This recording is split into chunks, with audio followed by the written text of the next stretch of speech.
भगवान गौतम बुद्ध द्वारा स्थापित बौद्ध धर्म ने सदा ही मानवों को हिंसा से अहिंसा का मार्ग दिखाया है और आज फिर इसी धर्म के एक भिक्षु ने भारत के सबसे प्राचीनतम क्षत्रिय राजपूतों में से एक लोधी क्षत्रिय राजपूत राजवंश के इतिहास को न केवल बताया है अपितु इस कुल के लोगों से गुहार लगाई है कि वो अपने स्वर्णिम इतिहास को न केवल जाने अपितु पहले की ही भांति भारतवर्ष की डोर को अपने हाथों में लेकर इसे एक नई ऊंचाइयों तक लेके जावे। सम्मानित मुल्क के मालिकों, मैं बौद्ध भिक्षु सुमित रतन आज मैं एक और गौरवशाली राजवंश की गौरव गाथा को लेकर आपके बीच में आया हूँ और उस राजवंश का नाम है लोधी राजपूत राजवंश, जिसे पूरे भारत में कहीं किसान कहा जाता है, कहीं एलार कहा जाता है, कहीं अन्य अन्य नामों से जाना जाता है। मैं आपको बता दूं, ये लोधी राजपूत राजवंश बहुत ही पुराना राजवंश है। इस राजवंश ने जम्बूद्वीप में, परतंत्र भारत में बहुत सारे रजवाड़ों का नेतृत्व किया है, अर्थात ये राजवंश कई बार राजा रहा है। ये जाति मध्य प्रदेश के कई भागों में, उत्तर प्रदेश के कई भागों में और उत्तराखंड के कई भागों में और हरियाणा के कई भागों में जमींदार रही और जिनके पास बड़े बड़े रजवाड़े रहे। आज मैं इस ऐतिहासिक गुणगान के दौरान उन राजाओं का नाम लेना चाहता हूं जिन्हें भारतीय इतिहास ने अपना राजा सजो करके रखा है। ध्यान दीजिए, राजा जगन्नाथ सिंह लोधी। महाराज जगन्नाथ सिंह लोधी हीरापुर राजवंश के आदि पुरुष कहे जाते हैं क्योंकि इन्होंने अपनी कुलदेवी माँ विंध्यवासिनी के आशीर्वाद से आज के हीरापुर राजवंश की नींव रखी थी। महाराजा गज सिंह लोधी। महाराजा गज सिंह लोधी रामगढ़ रियासत के द्वितीय शासक थे। रामगढ़ रियासत की स्थापना महाराजा मोहन सिंह लोधी जी ने की थी। महाराजा विक्रमजीत लोधी। महाराजा विक्रमादित्य सिंह लोधी, जिन्हें विक्रमजीत सिंह लोधी के नाम से भी जाना जाता है, ये भी रामगढ़ रियासत के राजा थे। और महान वीरांगना महारानी अवंतीबाई लोधी, जिन्होंने 1857 की क्रांति में अहम भूमिका निभाई थी, उनके पति थे ये। महाराजा हृदय शाह लोधी। महाराजा हृदय शाह लोधी महाराज जगन्नाथ सिंह लोधी जी के वंश क्रम में 22वीं पीढ़ी के राजा थे महाराजा हृदय शाह लोधी, जिन्होंने 1842 की क्रांति का नेतृत्व किया था। राजा ईश्वर सिंह लोधी। महाराजा ईश्वर सिंह लोधी, जिन्हें ईश्वर दास लोधी के नाम से भी जाना जाता है, ये हिंडोरिया रियासत के चौथे शासक थे और इन्होंने महोबा पर आक्रमण करने आए सम्राट पृथ्वीराज चौहान को अपनी 56,000 सेना के साथ युद्ध भूमि में बुरी तरह से पराजित कर महोबा से खदेड़ दिया था। महाराजा छवि राय लोधी।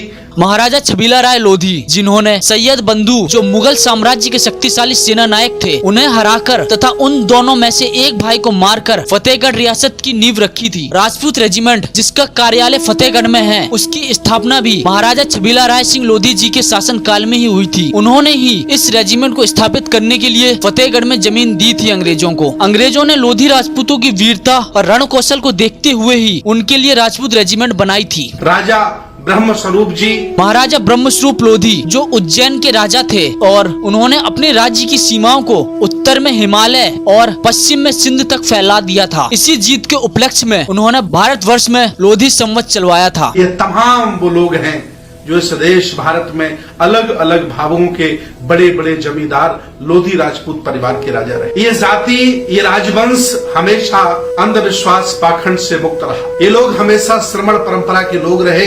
ये लोग कभी भी हिंसक नहीं रहे। इसलिए आज भी लोधी राजपूत परिवार में मांसाहार निषेध है।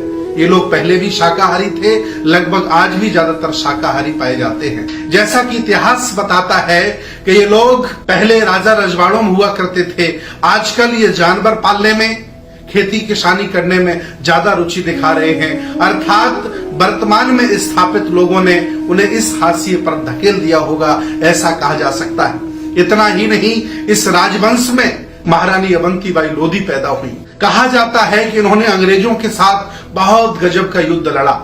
जब इनके रजवाड़े के लगभग सभी लोग युद्ध में मारे गए तो रानी ने स्वयं तलवार उठा लेती हैं और अंग्रेजों के साथ लड़ती हैं। जब उन्हें लगता है कि अंग्रेज उन्हें गिरफ्तार कर लेगा तो महारानी दुर्गावती की नकल पर, उनके आदेश पर चलकर वह स्वयं अपने साथी से तलवार लेकर अपनी हत्या कर लेती हैं, अर्थात वीर गति को प्राप्त हो जाती हैं, शहीद हो जाती हैं। उस समय उनके शब्द होते हैं कि अंग्रेजों, तुम इस रानी के शरीर को छू नहीं सकते हो, इतने ज्यादा देश के लिए, राष्ट्र के लिए भक्ति इन लोगों में पाई गई। हालांकि इतिहास बहुत बड़ा है, बहुत सारे राजाओं का जिक्र है, बहुत सारे रजवाड़ों का जिक्र है, लेकिन मैं बहुत खास खास बात आपके बीच में करूंगा। इसके बाद स्वामी ब्रह्मानंद जी इस परिवार में पैदा हुए, आप सभी लोग जानते हैं। वह सांसद थे, चरखारी, महोबा, हमीरपुर, बांदा, ये राठ पूरा क्षेत्र उनका था। वो जनसंघ के सांसद हुए, बाद में वो इंदिरा गांधी जी के साथ चले गए और इंदिरा गांधी जी को वो बेटी कहा करते थे, इतना ज्यादा उनका सम्मान था। आज भी उन्होंने पूजा पर बहुत ज्यादा विशेष ध्यान नहीं दिया, उन्होंने शिक्षा पर विशेष ध्यान दिया। आज भी आप चले जाइए उनकी जन्मभूमि में, बड़े बड़े स्कूल कॉलेजेस बने हैं जो आज आम जनमानस को शिक्षा देने का कार्य कर रहे हैं। इतना ही नहीं, इस परिवार में एक और नाम है, माता दीन लोधा।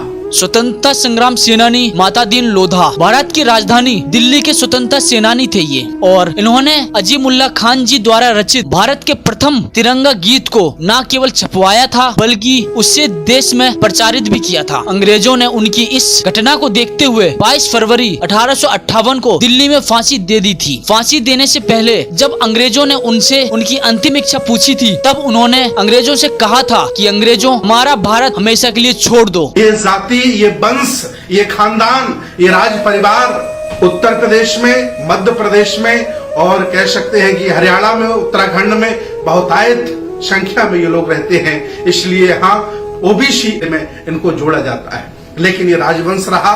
छत्री का शाब्दिक अर्थ हम समझा दें आप लोगों को, पाली भाषा में खत्तीय शब्द था और खत्तीय का मतलब था जमींदार, खेती बाड़ी वाला, अर्थात वही व्यक्ति, यही शब्द आगे चल करके छत्री बना, अर्थात ये राजवंश क्षत्रिय राजवंश है, खेती बाड़ी वाला है। इन्होंने देश को संभाला है, देश को स्वर्णिम पहुंचाया है। इन्होंने हक वंचित असहाय कमजोर लोगों के साथ खड़े होकर हमेशा जुल्म के साथ डटकर मुकाबला किया। ये राजवंश बहुत बड़ा राजवंश है। इतना ही नहीं, इस राजवंश में कल्याण सिंह बाबूजी ने जन्म लिया, इस राजवंश में उमा भारती ने जन्म लिया, इस राजवंश में प्रहलाद पटेल जो केंद्रीय मंत्री उन्होंने जन्म लिया, इस राजवंश में डॉक्टर भारत सिंह जो PIIT के मालिक है उन्होंने जन्म लिया।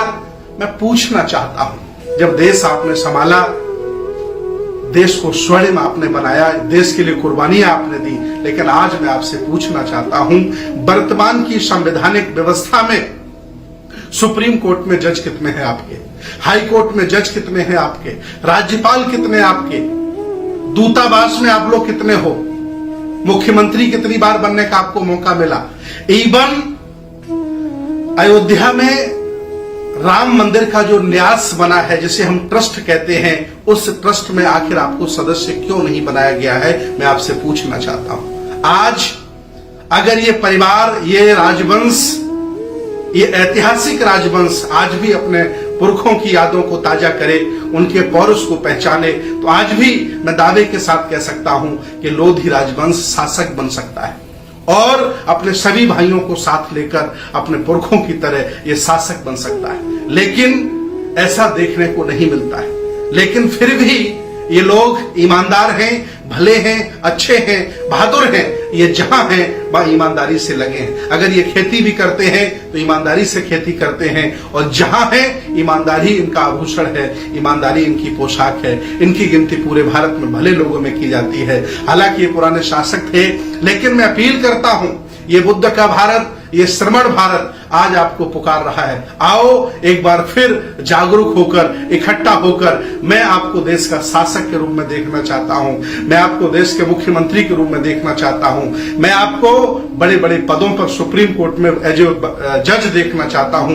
मेरी इच्छा है आप लोग आए, जागरूक हों और जागरूक होकर सबको साथ लेकर भारत की पुनः कमाल संभालें जैसे अपने पुरखों ने संभाली है। बहुत बहुत धन्यवाद। तो दोस्तों, जैसा कि आपने बौद्ध भिक्षु सुमित रतन जी का वीडियो देखा, उन्होंने लोधी राजपूतों के इतिहास से जुड़ी प्रमुख घटनाओं और राजाओं का जिक्र किया है, जिसके लिए उनका मैं बहुत बहुत साधुवाद करता हूँ। बौद्ध भिक्षु सुमित रतन जी का ये वीडियो उन नवनिर्मित भीमों के चेहरे पर एक जोरदार चाटा है जो लोधी राजपूतों के इतिहास को खराब कर उन्हें कमजोर, अशिक्षित और पिछड़ा बताने की चेष्टा करते हैं, ताकि वो उन्हें बहुजन समाज में शामिल कर अपना वोट बैंक बढ़ा सकें। सुमित रतन जी का बहुत बहुत धन्यवाद जो उन्होंने लोधी राजपूतों को उनका इतिहास याद दिलाया ताकि वो पहले की ही भांति फिर से इस देश की कमान अपने हाथ में संभाल कर इस देश के शासक बन सकें। धन्यवाद।